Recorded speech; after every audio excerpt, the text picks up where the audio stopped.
बच्चों, let's read the question. The question says that what idea do you form about the writer from her use of the statement Margaret went to Holland in December and I followed in February when I was plunked down on the table as a birthday present for Margaret. आपको writer के बारे में क्या idea पता लगता है जब वो ये स्टेटमेंट यूज करती है कि मार्गरेट हॉलैंड दिसंबर में गई थी और मैं फिर पीछे पीछे फरवरी में गई और मैं एक बर्थडे प्रेजेंट की तरह मार्गरेट के लिए टेबल पे प्लंग डाउन हो गई। प्लंग डाउन का मतलब क्या होता है? गिरना, ड्रॉप होना। Let's understand the key concept. Forming idea about the writer, writer के बारे में आइडिया फॉर्म करना।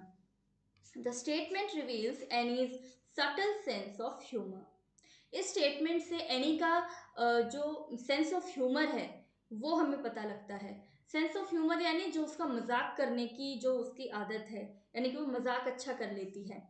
हर elder sister Margaret, after staying in Aachen with their grandmother and Annie for some time, went to Holland in December 1983 to live with their parents who had emigrated in September 1933। तो क्या होता है कि सितंबर 1933 में जो any के parents हैं वो एमिग्रेट हो जाते हैं, हॉलैंड चले जाते हैं। एमिग्रेट का मतलब क्या होता है? जब हम अपना देश छोड़ करके दूसरे देश में जाते हैं तो हम अपने देश के लिए एक एमिग्रेट हो जाते हैं, इसीलिए वो अपना देश छोड़ करके हॉलैंड चले जाते हैं। कब? सितंबर 1933 में।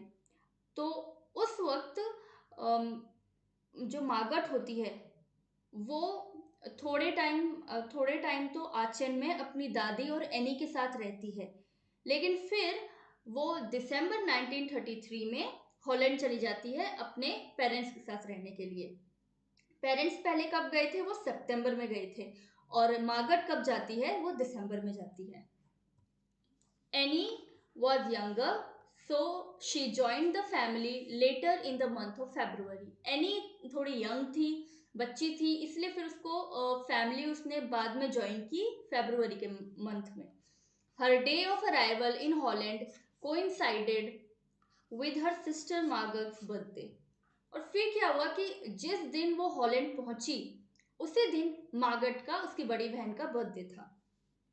But any does not record this event in her diary in a simple way. लेकिन एनी इस इवेंट को अपने डायरी में एक सिंपल तरीके से नहीं बताती है।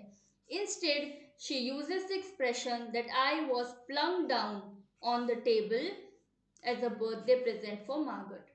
वो सीधे सीधे नहीं बताती है इस इवेंट को। वो कैसे बताती है? वो कहती है कि मैं प्लंग डाउन हो गई थी टेबल पे एक बर्थडे प्रेजेंट के रूप में, मार्गरेट के लिए एक तोहफे के रूप में। प्लंग डाउन का मतलब गिरना, यानी कि जैसे कि वो एक जैसे तोहफा आप किसी को देते हो ना, तो वो कहती है कि मैं तोहफे के रूप में गिरी थी टेबल पे। This expression is innovative and it has a lasting impact on the readers mind. ये जो एक्सप्रेशन एनी यूज करती है ये बहुत ही इनोवेटिव है, नया सा है और ये रीडर के दिमाग में काफी लंबे समय तक रहता है। Hope you understood the question well. Best of luck. Thank you so much.